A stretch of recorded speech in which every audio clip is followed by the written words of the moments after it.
else because we should just vote against it. Well, what is the idea here? The idea is to allow some children more opportunity than they have today. A lot of children won't take up that opportunity. My son won't. My son is we live in the Shaker district and is at Belmont High School and is in a special ed program. But and this bill is not something we would take advantage of. But for a lot of people, they have no choice. They have one choice. Some people have many choices, and rich people have school choice, poor people don't. But some people have very many choices, and in general, their outcome is better.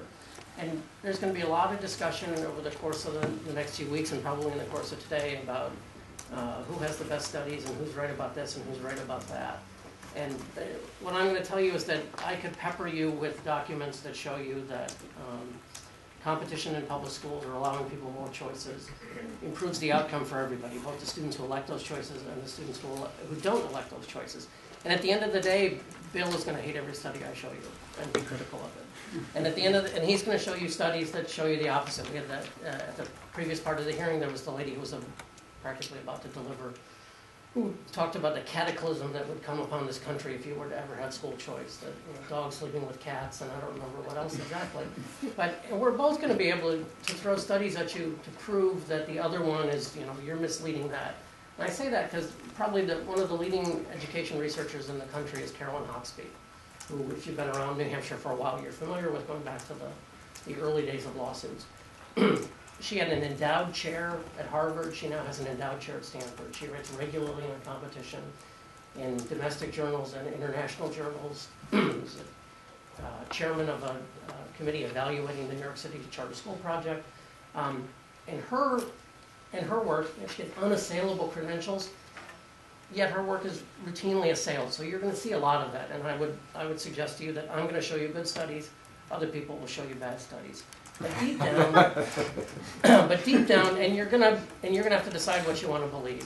But I think there's a common sense to this, and that is that if my child has additional options, the outcomes are going to be better. And for a lot of people, they have additional outcomes, and for a lot of people, they don't. And so we want to give people greater options. I want to talk a little bit about the sticker price question. I think Senator Kelly was talking about this. This is a relatively modest scholarship amount, and the question is, are you going to be able to, somebody said, St. Paul's is $45 grand or whatever St. Paul's is. You can't go to $45,000 school on $2 grand a year. Tuition's not a real number. Tuition's not a real number in college. Tuition's not a real number in private schools. Nobody pays sticker price. There are a few people who pay sticker price. They tend to be very, very wealthy. But in most private schools of any sort, a whole bunch of people pay next to nothing, or almost nothing, and this would cover a lot of people. Those people's scholarships are often based on need, and so the people who can afford very little would probably pay very little, and the scholarship would give them great opportunity. And I'll just leave you with the constitutional question. There's going to be a back and forth about the constitutional issue. We have a paper that addressed this issue 6 years ago, on the notion of essentially a voucher plan, whether or not that's constitutional. We argued that it is constitutional. We had a retired Supreme Court justice argue that it is constitutional, but I don't tell you that that's exactly what the court would decide. I would say to you that that may or may not have been constitutional. Most people will argue whether or not a tax credit should or shouldn't be constitutional, but the court would almost certainly uphold it. Some people would be upset by that, but the court would almost certainly uphold it. And with that, I'll leave you. Questions of the committee? Thank you. Oh, sorry. Thank you. Sorry. And I would have to agree with you that the decisions on this come from principle much more than details. I think I just wanted to touch base, looking at a little bit of your testimony when you had said that you thought that allowing more opportunities than we have today, that was one. So I think that would be looking at a principle. Or a belief. Sure, yeah. The other is that additional options generally produce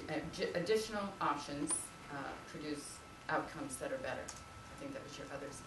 And I think when I look at this bill, we're really talking about additional options in private school, right, or homeschooling.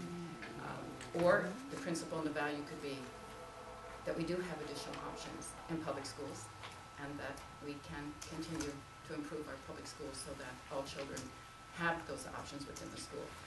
We all talk about our own experience, and that is the one thing that happens in education. Yes. So I agree with you that the decision should be based on principles. I have 4 children who are all very different children, went through public schools and have many different options. So I think that those statements, again, are exactly what you said.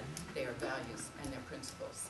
And that's probably where we have to look at that. And I just wondered if you would agree with the fact that those are values and principles. Oh, I think so. I mean, I think it's exactly what this is after. I would suggest, though, that in most districts in the state, you really don't have, obviously there are options in schools, and one of the reasons New Hampshire has such great public schools is that people work with you, and there are a number of options, and I know that for most people, my son has an IEP, so we obviously experience that every day. But in general, your option is one school.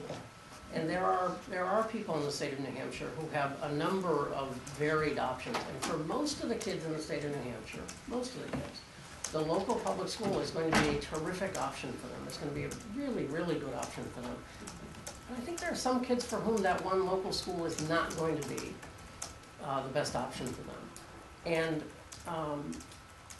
a program that costs about 1/2 of 1% of total school spending in the state of New Hampshire, total, that allows additional children additional options, I think it's quite a sensible move for public policy. Madam Chair, just to follow up on that, you said 1/2 of 1%. That's assuming a $50 million program size, correct? Well, it is, yeah. I mean, we could lower the fraction if you want, but that's Quarter possible of for government. Any other questions? Seeing none, thank you very much, and I'll call Anne Marie Van to CGA.